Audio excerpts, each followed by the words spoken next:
Okay mga kabutingting, naranasan nyo na ba na bumili kayo ng bagong gear case mga kabutingting, tapos nilagay nyo? Nung nalagay na, lalagyan nyo ng tubig, biglang ang daming tubig na lumalabas dito sa gear case. Sasabihin nyo, bakit kaya ang daming tubig na tumutulog sa bagong gear case?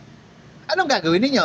Ipapalit nyo, no? Yung bagong gear case? Wag nyo nang ipapalit ang bagong gear case po ninyo. Kasi po, natural po kasi nangyayari ngayon sa mga pyesa na ito po ang nagiging dahilan. Ito po yung video, nagpalit din po ako ng bagong gear case dyan. Ngayon, lalagyan ko po ng tubig para malaman ko kung tumatagas ba o hindi yung nilagay kong bagong gear case. Kahit bago, mga butingting, lagyan nyo ng tubig para malaman nyo. Napansin nyo, mga butingting, tumatagas siya. Kasi po, hindi masyado lumapat at nagpit yung goma sa housing ng ating washing machine.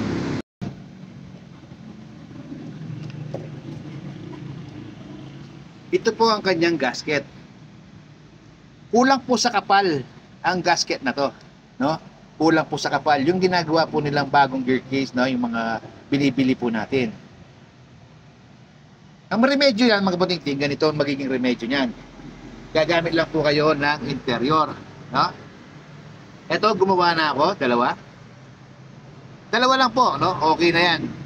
Okay na po magiging ano yan, para hindi po tumagas ang inyong gear case. Gagawin lang po ninyo, itong dalawang ginupit yung interior, lalagay nyo po dito. Ayusin nyo lang po ng konti. Pag nalagay nyo, lagay nyo na po yung original. Ayan na po. Ibig sabihin, kumapal na po ang ating goma. Ngayon, pag i-screw nyo po yung apat dito, maglalak na po ng maayos. Hindi na po siya tatagas.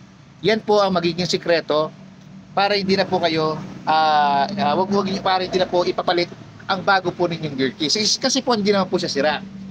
Yung tinatanong naman po shoutout po sa iyo, Junior John Domingo. Ang tanong naman po niya ganito. Siguro po maputingting nung tinanggal niya yung gear case niya, napunit daw to. Ito, napunit. Tinatanong niya sa akin kung pwede daw siyang ibulkasil. Wag na wag po ninyo ibubulkasil ang gear case. Kasi mga putingting, pag binulkasil nyo to sa inyong washing machine, ang problema, pag dumating yung panahon na masisira ang inyong gear case, medyo mahirap po siyang tanggalin sa housing. O kaya, baka magkaroon pa ng butas yung housing ng inyong washing machine kasi, siyempre, pag pinirsa nyo, baka magkaroon pa ng butas. Sayang, no? Sayang ang magiging resulta nung pag binulkasil nyo po ang inyong gear case sa inyong washing machine.